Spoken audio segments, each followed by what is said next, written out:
നമസ്കാരം. പ്രിയമുള്ളവരെ, നിരവധി പ്രാധാന്യമുള്ള വാർത്തകൾക്ക് പല അഭിപ്രായങ്ങൾ കേൾക്കുകയും കാണുകയും ചെയ്യുന്ന നിങ്ങളുടെ മുമ്പിലേക്ക് എൻ്റെ ഉറക്കം കെടുത്തിയ ഒരു വാർത്തയോട് പ്രതികരിക്കുക എന്ന നിലയിലാണ് ഞാൻ നിങ്ങളുടെ മുമ്പിൽ എത്തിയിരിക്കുന്നത്.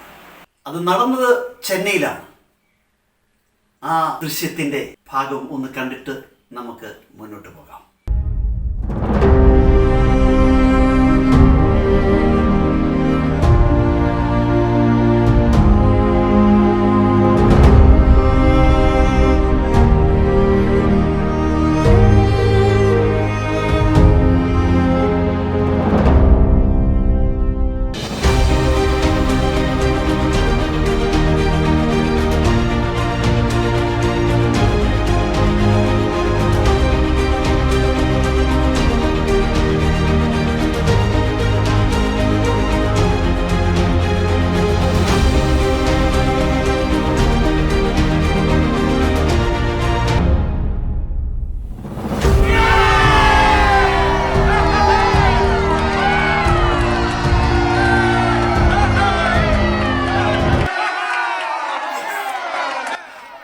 ഇതൊരു കുടുംബത്തിൻ്റെയോ ഒരു നാടിൻ്റെയോ ഒരു രാജ്യത്തിൻ്റെയോ മാത്രം സന്തോഷമല്ല, ലോകത്തുള്ള മനുഷ്യരാശിയുടെ മുഴുവൻ സന്തോഷമാണ്.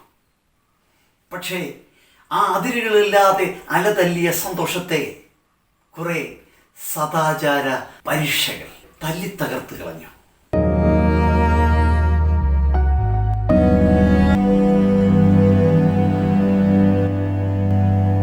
അവരിട്ട കമന്റുകളൊന്നും ഞാൻ പറയുന്നില്ല, കാരണം അത് പറഞ്ഞാൽ എൻ്റെ സഹോദരിയുടെ ആത്മാവ് വേദനിക്കും.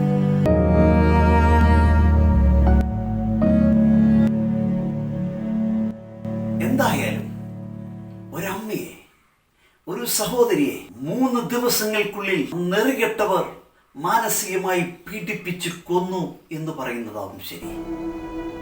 അന്നു മുതൽ വിഷാദ രോഗിയായി ചികിത്സയിലായി 30 ദിവസങ്ങൾ തികയുന്നതിന് മുമ്പ് അവർ എൻ്റെ മനസ്സ് മാത്രമല്ല എൻ്റെ ശരീരം കൂടി നിങ്ങൾ കൊത്തി നുറുക്കി ഭക്ഷിച്ചുകൊള്ളൂ എന്ന് പറഞ്ഞുകൊണ്ട് ആത്മഹത്യ ചെയ്തു.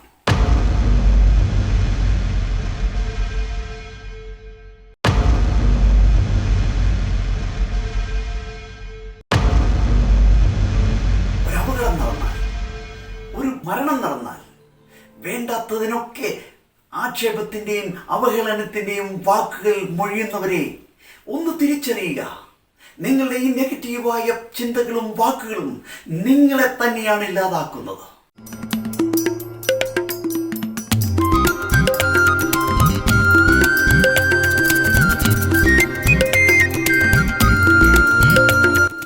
ഈ ലോകം എത്ര വിശാലമാണ്.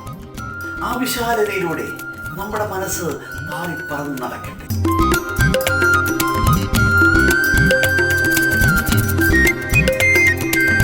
പോസിറ്റീവായ ചിന്തകളും പ്രവർത്തനങ്ങളും നമ്മുടെ വിവേകത്തിൻ്റെ സംസ്കാരത്തിൻ്റെ ഭാഗമാണെന്ന് മനസ്സിലാക്കുക.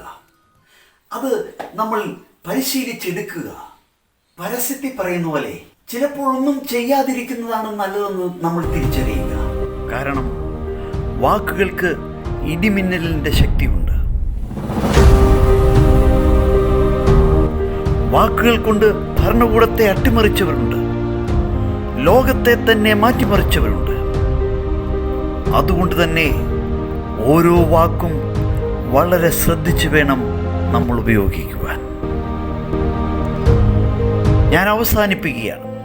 പ്രിയപ്പെട്ട സഹോദരി, കുടുംബവും കുഞ്ഞുങ്ങളുമായുള്ള നിന്റെ ശേഷിച്ച ജീവിതത്തിന്റെ നാളുകൾ ഞങ്ങൾ കാർന്നു തിന്നു. അനാഥത്വം പേറുന്ന കുഞ്ഞുമക്കളെ, നിങ്ങളുടെ സന്തോഷത്തിന്റെ നാളുകൾ, സ്നേഹത്തിന്റെ അമൃത് ഞങ്ങൾ നക്കി കുടിച്ചെത്തി. സഹോദരി, ഓർക്കുക, കുഞ്ഞുമക്കളെ, ഞങ്ങൾക്ക് മാപ്പ് തരിക.